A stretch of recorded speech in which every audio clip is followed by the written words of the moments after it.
Everything that we see around us has a name. Naming words. Person, place, animal, or thing. All the naming words are called nouns. Person, thing, animal, place. Noun is a word that represents a person, place, animal, or thing. We are surrounded by so many people. All of them have names such as teacher, mother, doctor, farmer, and many more.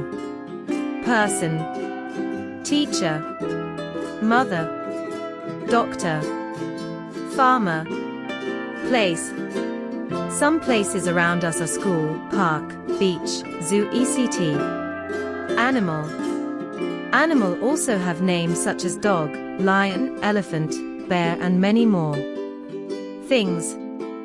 Things we see have names too: ball, toys, basket, mug, and many more. Identify a noun in the following sentences. The girl is riding a bicycle. Bicycle is a thing. Girl is a person. The children are in the school. People, children, are name. School is a place.